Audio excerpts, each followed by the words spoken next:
أما من طغى وآثر الحياة الدنيا فإن الجحيم هي المأوى আল্লাহ বলেন فأما من طغى যারা সীমালঙ্ঘনকারী কাকে বলা হয়?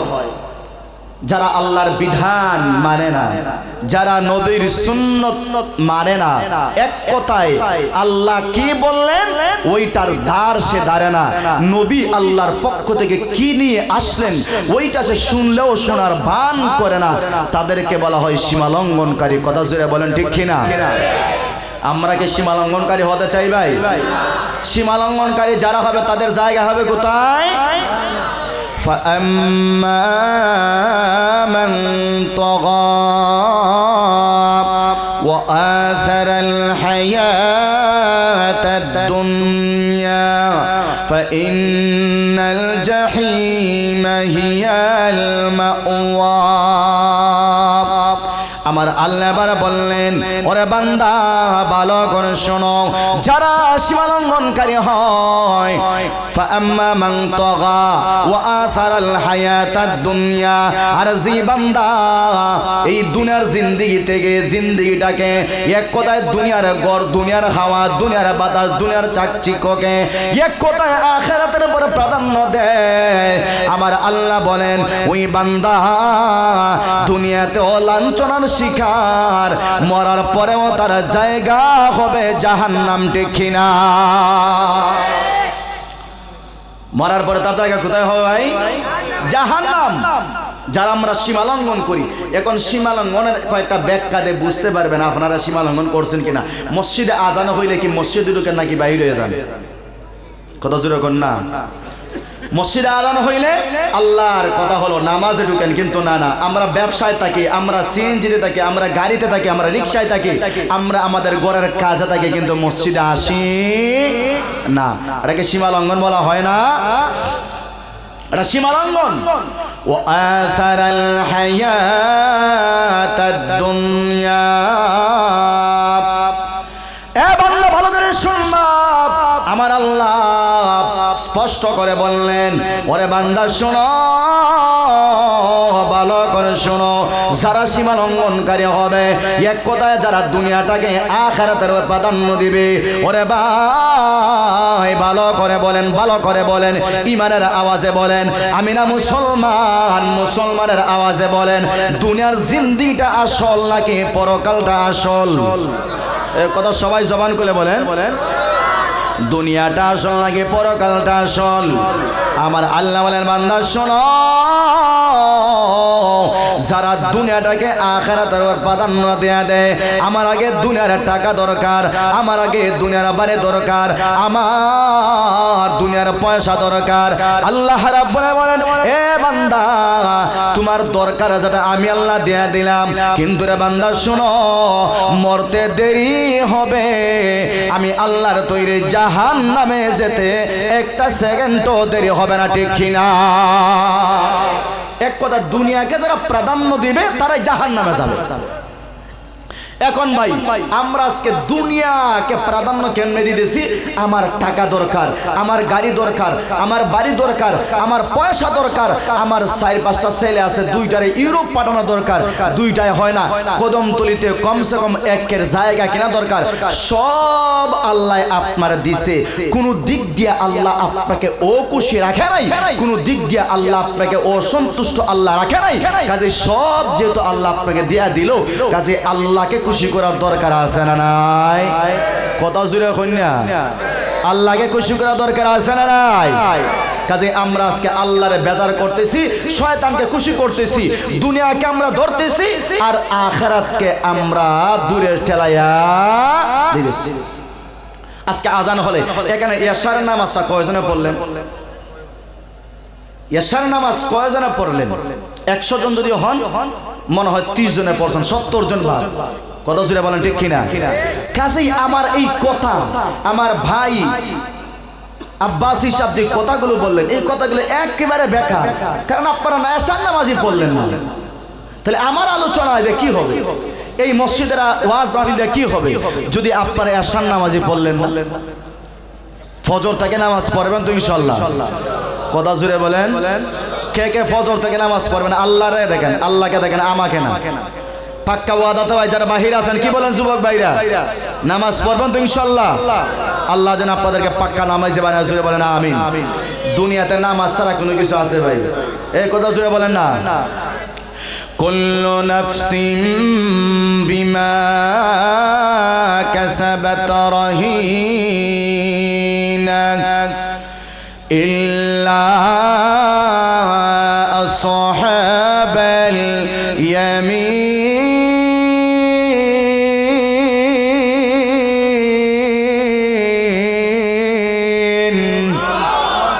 ফি জান্নাত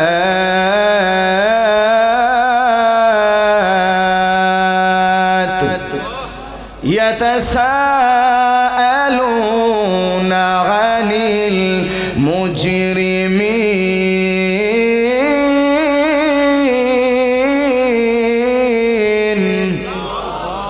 আমার আল্লাহ এবার বললেন, ওরে বান্দা ভালো করে শোনো, ওই কিয়ামতের কঠিন ময়দানে তুমি যখন আল্লাহর আসামির কাঠ করা যখন তুমি দাঁড়াইবা, আল্লাহ তোমার নেকি বদি ওজন দেওয়ার পরে যখন আমার আল্লাহ দেখবেন তোমার নেকির পাল্লাটা হালকা আর গুনার পাল্লাটা তোমার বারে হয়ে গেছে, এক কথায় তুমি নিজে নিজে দায়বদ্ধ, আল্লাহকে তুমি দোষী করতে পারবা না, ফেরেশতাকে তুমি দুষতে পারবা না। এক কথায় যারা আমল নামা লেখালেখি করলো ওই ফেরেশতাগুলোকে তুমি আবার দোষী করতে পারবা না। আমার আল্লাহ বলে, বান্দা ভালো করে শোনো, ওই কিয়ামতের কঠিন ময়দানে তুমি যদি জাহান্নামী হও তাহলে তুমি নিজে নিজেই দায়ী, জুড়ে বলেন ঠিক কিনা? কিয়ামতের মাঠে তুমি যদি জাহান্নামী হও তাহলে তুমি নিজে নিজেই দায়ী, কেউ কে তুমি দোষারোপ করতে পারবা না। এবার আল্লাহ এই আয়াতে বলতেছেন জান্নাতি মানুষগুলা জাহান্নামীদেরকে প্রশ্ন করবে, ভাই রে এই যে কদমতলী ফেরিঘাটে আমরা বয়ান শুনছিলাম, অথচ আজকে তুমি জান্নাতে আমি জাহান্নামে, আমি জান্নাতে তুমি জান্নাতে কেন? আল্লাহ আমাকে জান্নাত দিলেন আর তোমাকে জাহান্নামে দিলেন, এর কারণটা কি? আপনারা তখন নিজে নিজেই বলবেন যে কেন আল্লাহ আমাকে জাহান্নামে দিবেন। قالوا لم نك من المصلين।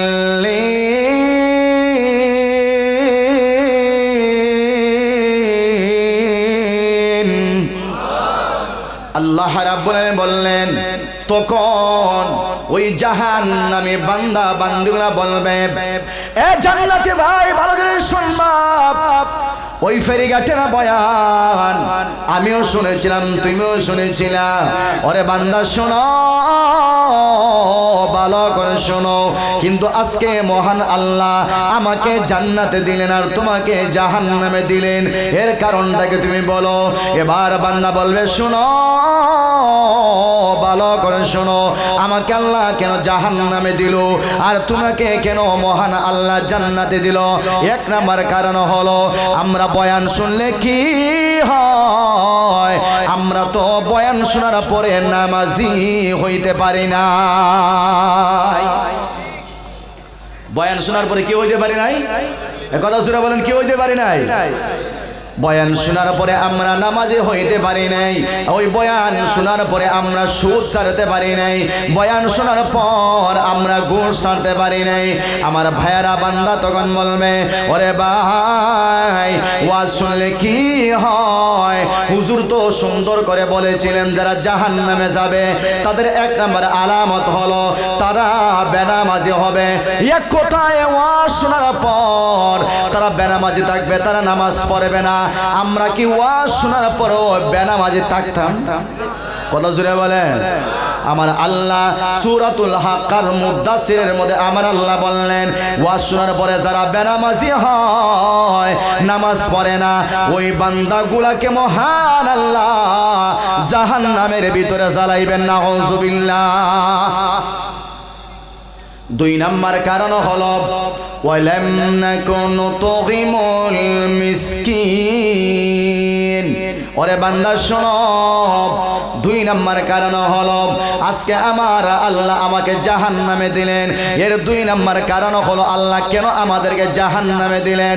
এ মুসলমান ভাই ভালো করে শুনবা, ওই বান্দা স্পষ্ট করে তখন বলবে ওয়াকুন ওয়ালাম নাকুনু তুগিমুল মিসকিন। আমাদেরকে আমার আল্লাহ জাহান্নামে দিল। 2 নম্বর কারণ হলো আমরা ইয়েতিম মিসকিন অসহায় বান্দা বান্দিগুলোকে আমরা খানা খাওয়াইতাম না। এরকম মানুষ আছে না নাই? কথা জোরে হয় না, আছে না নাই? কুরবানির সময় দেখবেন সব গোশত ফ্রিজে আছে। কথা জোরে বলেন, আছে না নাই? আর একটু জোরে হয়, আছে না নাই? কুরবানির সময় 2টা গরু কুরবানি দেয়, কিন্তু কুরবানি দিয়া সব গোশত ফ্রিজে। কথা জোরে বলেন। আমি নিজের চৌকে দেখা গরিব অসহায় ছোট ছোট বাচ্চা মহিলা মেয়েরা দরজার সামনে গেটের সামনে ঘন্টার পর ঘন্টা দাঁড়ায় থাকে এক টুকরা গোশতের জন্য। কথা জোরে বলেন, ঠিক কিনা? এক টুকরা গোশতের জন্য। কিন্তু দেখা যায় আল্লাহর বান্দা গরু 2টা কোরবানি দিছে, কিন্তু দেখা যায় 6 মাস পরেও কোরবানির গোশত তার ফ্রিজে পাওয়া যায়। 6 মাস পরে পাওয়া যায় কি যায় না? 6 মাস পরেও কোরবানির গোশত তার ফ্রিজে পাওয়া যায়। তো ভাই 6 মাস পরে আপনার কোরবানির গোশত ফ্রিজে পাওয়া গেল। এমন অনেক মানুষ আছে দেখা যায় কোরবানির পরে 3 দিন আর কারণ থাকে না, গরিব অসহায় মিসকিনদেরকে দেয় না। এই না দেওয়ার কারণে কোরবানির গোশত সম্পূর্ণ পচে যায়। পচার কারণে কি আর করবে, তখন মানুষের কাছে নিয়ে যায়, নেন ভাই গোশত নেন। কথা জোরে হয় না? অনেকে ড্রেনে ফালায়, আছে না নাই? কথা জোরে বলেন, আছে না নাই? এইরকম নিমক হারাম কিছু ধনী লোক আমাদের এলাকাতে আছে না? নিজেও খায় না, অন্যরও খাইতে দেয় না, নিজেও খাইতে পারে না, সর্বশেষ পচিয়া যায়। আছে না নাই? তো সে নিজে বলবে ওয়ালাম নাকুনু তুগিমুল মিসকিন, আমি এতিম অসহায়দেরকে আমি খাওয়াইতাম না, সাহায্য করতাম না, দান করতাম না, এজন্য আল্লাহ আমাকে জাহান্নামের আগুনে ফাটাইছে। নাউজুবিল্লাহ, জোরে বলেন। وَكُنَّا نَخُوضُ مَعَ الْخَائِضِينَ।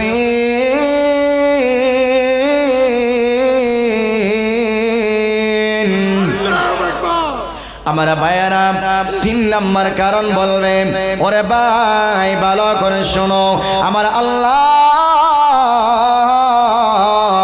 আজকে আমাদেরকে জাহান্নামে কেন পাঠাইলো?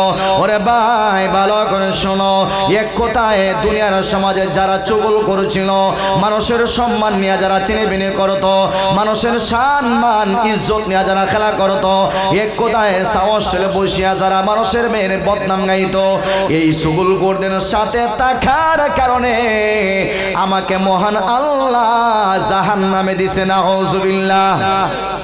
আমাদের সমাজে চুগল করা আছে না নাই? মানুষের গীবত গায়ে জুড়ে বলেন, আছে না নাই? ওই বান্দা তখন নিজে বলবে ওরে ভাই আমার আল্লাহ আমাকে জাহান্নামে পাঠাইলো। 3 নম্বর কারণ হলো আমি মানুষের গীবত করতাম, মানুষের সম্মানে আমি খেলা করতাম। এক কথায় একজন মেয়ে একজন ছেলের মান সম্মান নিয়ে আমি টাল বাহানা করতাম, এক কথায় মানুষের সম্মান নিয়ে আমি চিনিবিনে খেলতাম। এজন্য মহান আল্লাহ আজকে আমাকে জাহান্নামের প্যাসেঞ্জার বানাইছে। জোরে বলেন ঠিক কিনা? ওয়া কুন্না নুকাযযিবু বিয়াউমিদ্দিন। 4 নম্বর কারণ হলো আমার আল্লাহ আমাকে জাহান্নামে কেন দিল। এ মুসলমান ভাই ভালো করে শোনো, আমি না মুসলমান, আমি না আমার নবী না মুহাম্মদুর রাসূলুল্লাহ। আমার কোরআন হলো সর্বশ্রেষ্ঠ কোরআন, আমার ধর্ম হলো পৃথিবীর মধ্যে সর্বশ্রেষ্ঠ ধর্ম। জুড়ে বলেন ঠিক কিনা? তারপর মহান আল্লাহ আমাদেরকে কেন জাহান্নামে জানাইবেন? এর 4 নাম্বার কারণ হলো, আমার বান্দা বলে বান্দা শোনো, 4 নাম্বার কারণ হলো ওয়া কুন্না নুকাযযিবু বিয়াউমিদ্দিন। 4 নাম্বার কারণ হলো, যে কারণে মহান আল্লাহ আমাকে জাহান্নামের আগুনে জ্বালাইলো, এর 4 নাম্বার কারণ হলো আমি কিয়ামত দিবসকে আমি বিশ্বাস করতাম না। এক কথা কিয়ামতকে পিছনে রাখতাম, ওই কিয়ামতকে পিছনে রাখার কারণে আমি নামাজ পড়তাম না, আমি রোজা রাখতাম না, আমি হজ করতাম না, আমি যাকাত দিতাম না। এমন কিছু নাস্তিক মার্কা আছে না নাই? কথা জুড়ে বলেন আছে না নাই? যারা কিয়ামতকে বিশ্বাস করে না, আমার আল্লাহ বলেন বান্দা শোনো, তুমি বান্দা যদি কিয়ামত দিবসকে বিশ্বাস না করো, এবার বলবেন হুজুর আমি যদিও নামাজ পড়ি না, আমিও যদিও রোজা রাখি না, আমি যদিও যাকাত দিই না, আমি যদিও মানুষের বাড়িতে যাই, ঘুষ খাই, সুদ খাই, কিন্তু হুজুর কিয়ামত দিবসকে আমি বিশ্বাস করি। এর অর্থ হলো বান্দা শোনো, কিয়ামতকে বিশ্বাস যদি করো তাহলে মহান আল্লাহর প্রত্যেকটা বিধানের সামনে তোমার মাথাটা নোয়াইতে হবে। জুড়ে বলেন ঠিক কিনা? কিয়ামতকে যদি আপনি বিশ্বাস করেনি, তাইলে তো আল্লাহর যত বিধান আছে সমস্ত বিধানের সামনে আপনার মাথাটা নত করতে হবে। কথা জুড়ে বলেন ঠিক কিনা? কাজী আমরা প্রথম আয়াতে পেয়েছিলাম জাহান্নামে যাওয়ার আলামত কয়টা ভাই? আমার কথা আপনারা বুঝুননি, কয়টা পাইছিলাম আমরা? 2টা। 1 নাম্বার হলো যারা আমার সীমা লঙ্ঘন করে, 2 নাম্বার হলো যারা দুনিয়াটাকে আখিরাতের উপর জান্নাতের উপর প্রাধান্য দিয়া দেয়, 2টা। আর এই আয়াতে পাইলাম আমরা জাহান্নামে যাওয়ার আলামত কয়টা পাইলাম আমরা? কথা বলবেন কয়টা? 1 নাম্বার হলো যারা বেনামাজি, যারা নামাজ পড়বে না তারা কোথায় যাবে? 2 নাম্বার হলো যারা এতিম অসহায় মিসকিনদেরকে দান সদকা সাহায্য করে না, এক কথায় আল্লাহর পথে যারা দান সদকা করে না তারা যাবে কোথায়? 3 নাম্বার যারা চুগলখোর তারা যাবে কোথায়? 4 নাম্বার হলো যারা কিয়ামত দিবসকে অস্বীকার করে, কিয়ামত দিবসকে বিশ্বাস করে না, তারা যাবে কোথায়? কথা জুড়ে বলেন কোথায় যাবে? হাত্তা আতানাল ইয়াকিন।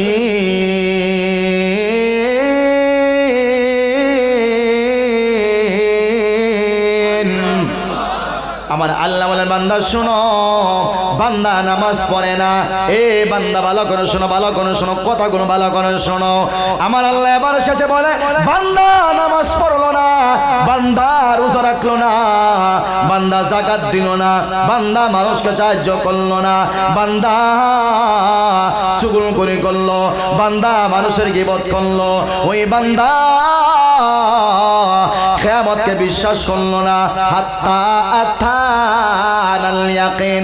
ওরে বান্দা তুমি দুনিয়ার পিছনে পড়িয়া ওইগুলা তুমি কাজ করলা, এমন সময় তোমার সামনে মহান আল্লাহর পক্ষ থেকে মালাকুল মউত হাজির হয়ে গেছে।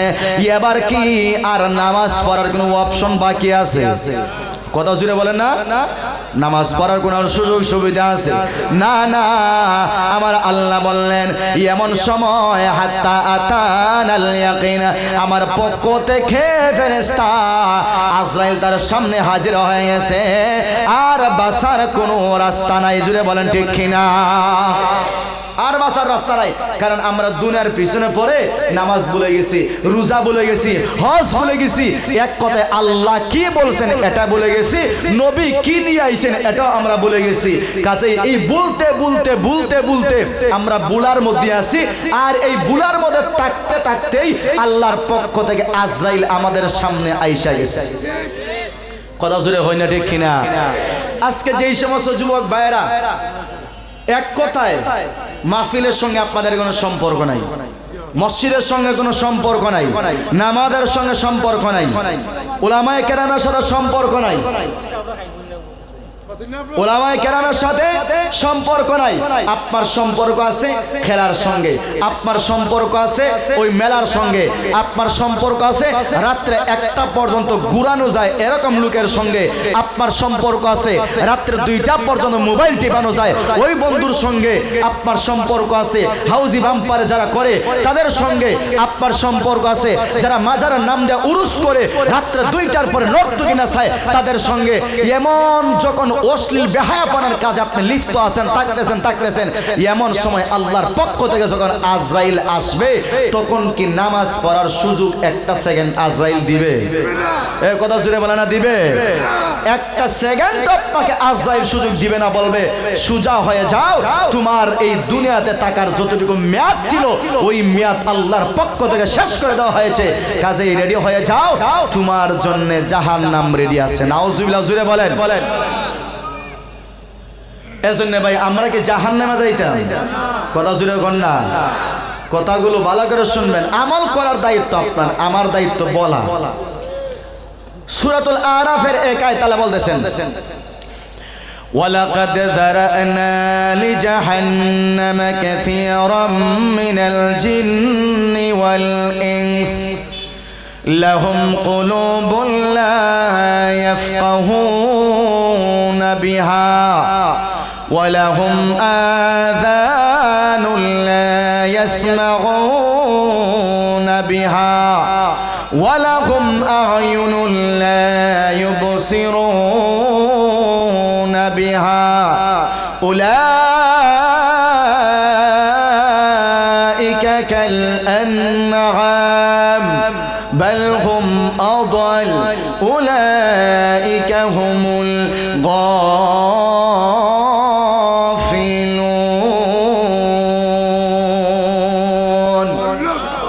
আল্লাহ রাব্বুল আলামিন সূরাতুল আরাফে আমার আল্লাহ স্পষ্ট করে বলেন, ওরে বান্দা ভালো করে শোনো, আমি আল্লাহ অধিকাংশ জিন এবং মানুষকে জাহান্নামে পাঠানোর জন্য আমি আল্লাহ বানাইলাম। জুড়ে বলেন নাউজুবিল্লাহ।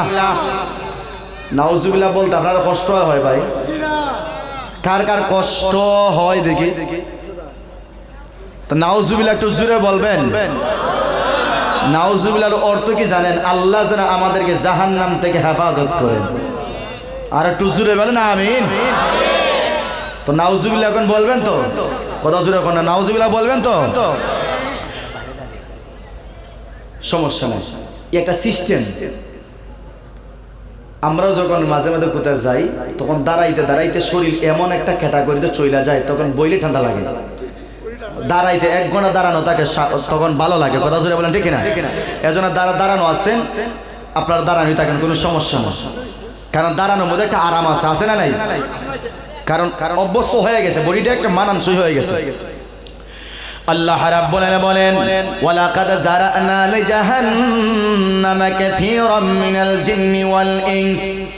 আল্লাহ বলেন বান্দা আমি আল্লাহ জাহান্নামে দেওয়ার জন্য অনেক মানুষ এবং অনেক জিন আমি আল্লাহ বানাইছি। না হুজুবিল্লাহ জুড়ে বলেন।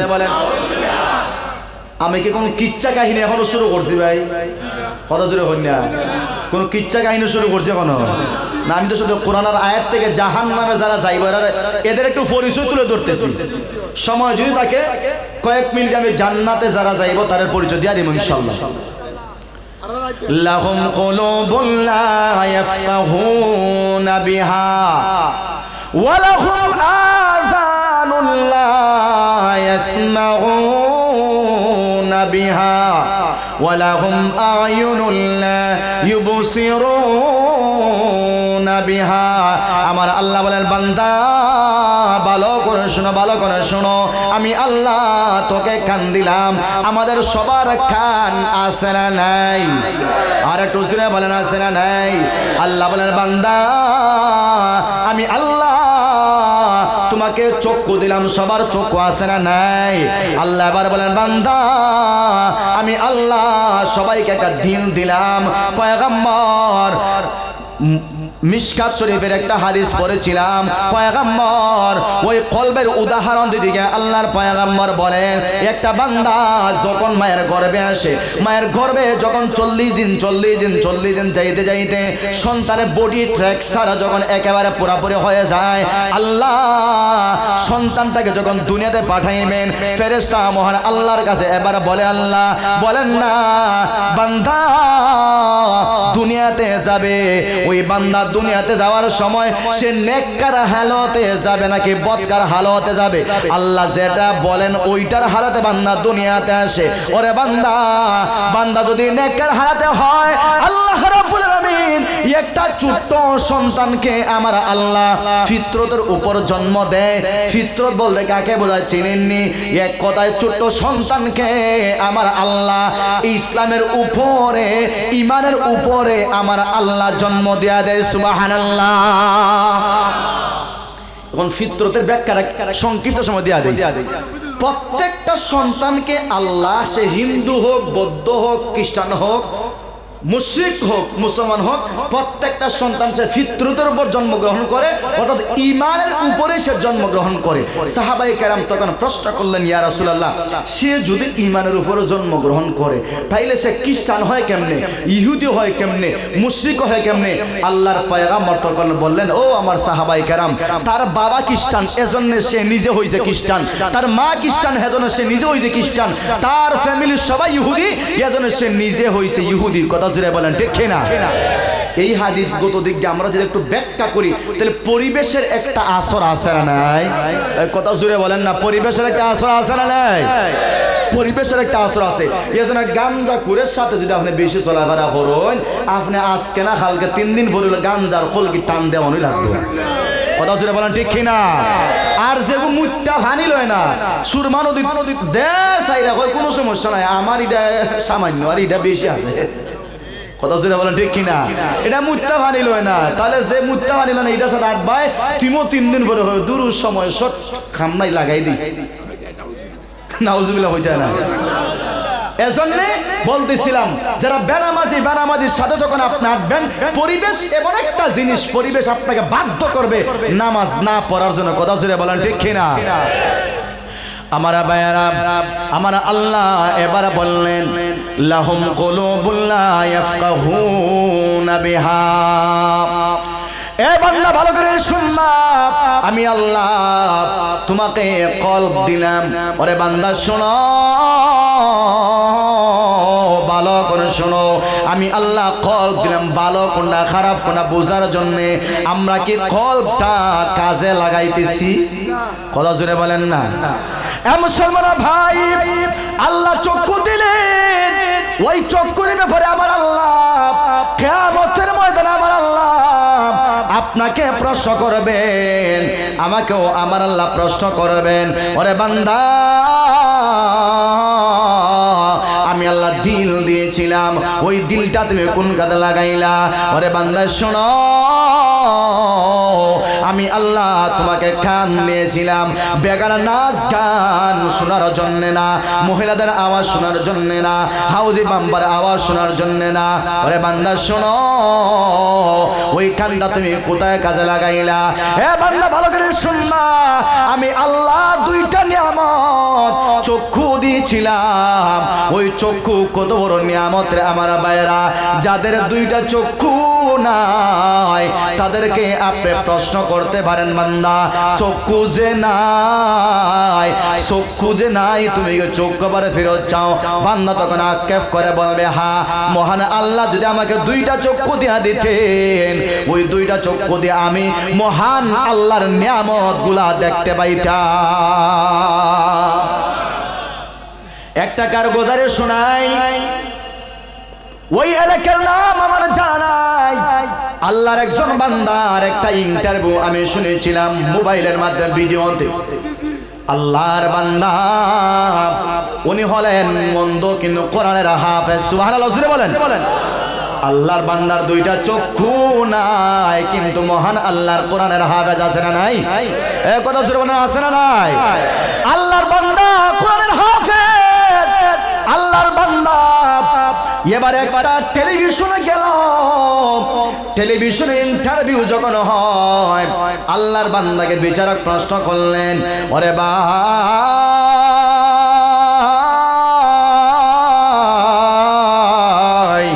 ভালো করে শোনো, তুমি তো অন্ধ, আমার আল্লাহ তোমাকে অন্ধ বানায় দুনিয়াতে পাঠাইলেন, তোমার দুইটা চক্ষু পাওয়ার কি আশা করতে পারো না? আল্লাহর বান্দা বলে, হুজুর ভালো করে শোনো, আমার দুইটা চক্ষু নাই, কোনো সমস্যা না, আমাকে মহান আল্লাহ 30 পারা কোরআনের হাফেজ বানাইছে। ও হুজুর ভালো করে শুননা, ওই কিয়ামতের ময়দানে মহান আল্লাহ যদি আমাকে ডাক দেয়, ওরে আব্দুল্লাহ আসো না আমার সামনে, তুমি আসো, আমি তো তোমাকে দুইটা চক্ষু দেই নাই, তখন তুমি কি বলবা? এবার ছোট্ট সন্তান বলে, হুজুর ভালো করে শুনবা, কিয়ামতের মাঠে যদি আমার আল্লাহ আমাকে প্রশ্ন করে, তোমাকে চক্ষু দেই নাই, এবার আমি আল্লাহর কাছে কোনো কিছু চাওয়া আছে না নাই? তখন আমি মহান আল্লাহর কাছে বলবো, আল্লাহ দুনিয়াতে আমাকে চক্ষু দেও নাই, আমার কোনো অভিযোগ না, তবে তোমার কাছে আমি ছোট্ট সন্তানের একটা আবদার, আমাকে জাহান্নামে না দিয়া তোমার স্পেশাল জান্নাতের মেহমান আমাকে বানাইয়া দিয়া দে। চক্ষু নাই দুইটা, কি হইছে? সমস্যা না, কারণ যাদের চক্ষু নাই তারা খাস আল্লাহর ওলি। সুবহানাল্লাহ জুড়ে হইবেন আপনারা? কারণ তারা বেগানা নারীর আওয়াজ তারা টার করতে পারে না, বেগানা নারীর চেহারা দেখতে পারে না। এক কথায় তাদের মহান আল্লাহ তাদের মেমোরিটাকে আমার আল্লাহ পরিষ্কার ক্লিন করে দেয়া দিয়েছে। সুবহানাল্লাহ।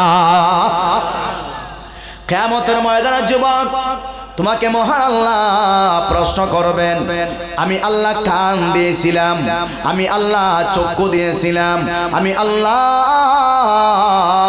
তোমাকে দিল দিয়েছিলাম, ওইটা দুধের মতো একেবারে সাদা ছিল, সাদা। আমার ভাইয়েরা, এই মানুষ যখন দুনিয়াতে আসে, দিলটা মহান আল্লাহ দেয়ারে দুধের মতো সাদা। বান্দা যখন একটা গুনাহ করে, তখন ওই সাদা দিলের মধ্যে একটা কালো দাগ পড়িয়া যায়। নাউজুবিল্লাহ কইতা না? এক পেয়ালা দুধ, মাঝখানে একটা মাছি পড়ছে, কি বলেন দেখা যাইব না? কথা জুড়ে বলেন, দেখা যাবে না? দেখা যাবে। এখন মাছি একটা মাসালা বলে দেয়া যায়, যেহেতু উঠছে। আমরা অনেক সময় দই দিয়া ভাত খাই, খাই না ভাই? কথা জুড়ে বলেন। হঠাৎ করে মাছি পড়ছে, মাছি পড়ে কি পড়ে না? তখন মানুষ দেখা যায় আলতুভাবে মাছিটাকে তুলে সরাই দেয়। না, এরকম করবেন না। মাসালা ভালো করে শুনেন, মাছির এক দানায় ঔষধ আর এক দানায় বিষ। কথা বুঝতে পারছেন?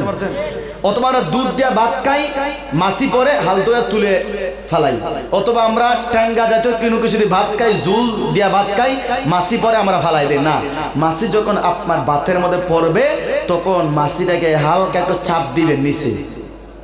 সুবহানাল্লাহ কইতা না? আরে এটা বিজ্ঞানীর চিকিৎসার কথা বলতেছি। মাছিকে নিচে কি দিবেন? কথা বলে, মাছিকে নিচে কি দিবেন?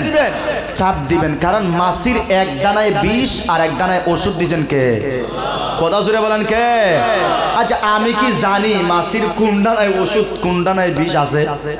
কথা জুড়ে আমি জানি? আমি যেহেতু জানি না, কাজে মাছি আমার বাতের মধ্যে পড়ছে, মাছি আমার বাতের মধ্যে পড়ছে, এর জন্য আমি যদি মাছিটাকে নিচে দিকে ডাবায় দেই, তাহলে ওষুধ আর বীজের সমান সমান হয়ে গেল, আমি ভাত খাইতে পারবো, আমার কোনো সাইড এফেক্ট হবে। সুবহানাল্লাহ নাই?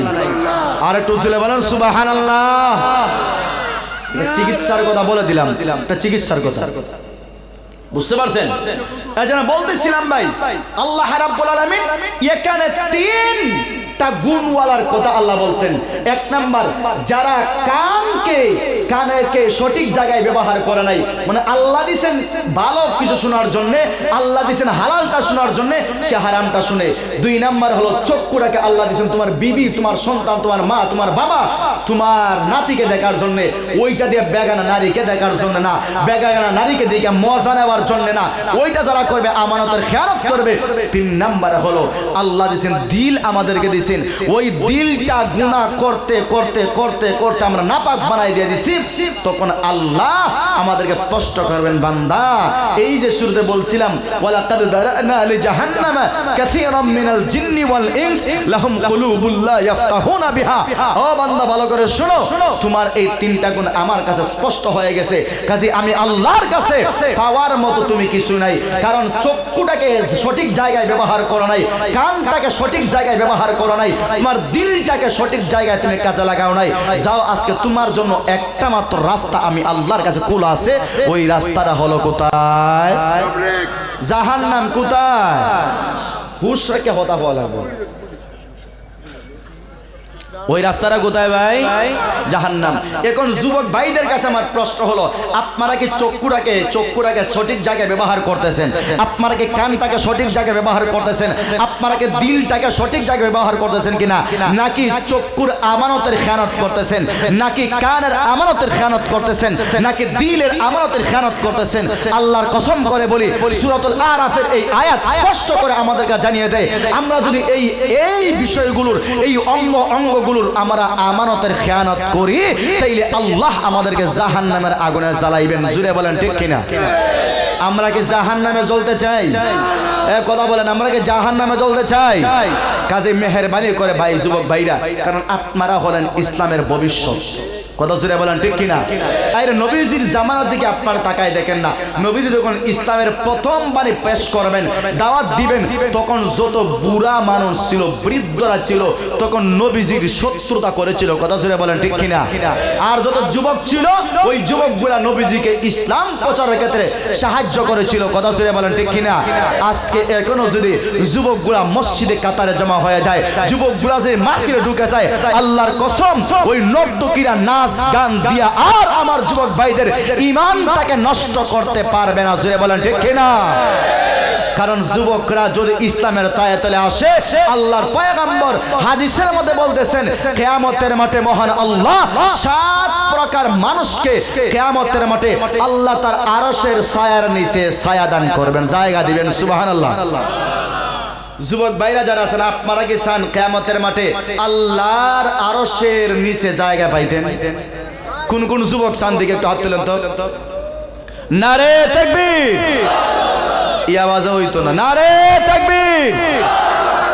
আল কোরআনের আলো, আল হাদিসের আলো, নারে তাকবীর। জবান দিয়া বলেন, নবীজির হাদিস কি মিথ্যা? কথা জুড়ে বলেন। নবীজি স্পষ্ট করে বললেন, কিয়ামতের মাঠে 7 প্রকারের মানুষকে আল্লাহ তার আরশে আজিমের ছায়ার নিচে জায়গা দিবেন। জুড়ে বলেন সুবহানাল্লাহ। এর মধ্যে একটা তো আছে, ওই যুবক যেই যুবক তার যৌবনকালটা মহান আল্লাহর রাস্তায় ব্যয় করে। সুবহানাল্লাহ কইতা না? আল্লাহর রাস্তা কোনটা? মসজিদ, মাদ্রাসা, মাহফিল, উলামায়ে কেরামের সম্পর্ক রাখেন, কোরআনের সাথে সম্পর্ক রাখেন, এই রাস্তাটাই হলো আল্লাহ চিনার রাস্তা। সুবহানাল্লাহ। আর আজকে আমরা আল্লাহর রাস্তা থেকে দূরে সরিয়ে আমরা ওই গাঙ্গের সিফায় সাফাইকে ঘুরাই। কথা জোরে বলেন, আছে না নাই? আল্লাহ যেন যুবকদেরকে ইসলামের জন্য কবুল করে, জোরে বলেন আমিন। আজকে দেখছেন কক্সবাজারের পেকুয়ার ঐতিহাসিক ময়দান দেখছেন কি না? কথা জোরে বলেন, দেখছেন কিনা? আমাদের বাংলাদেশের একজন উজ্জ্বল নক্ষত্র, আন্তর্জাতিক মানের একজন Islamic scholar doctor Mizanur Rahman Azhari, প্রিয় ভাই, কথা জোরে বলেন ঠিক কিনা? উনি পেকুয়া কক্সবাজার ময়দানে গেছেন। প্রায় 12 লক্ষ সিম কার্ড এই পেকুয়ার ময়দানে প্রবেশ করেছে।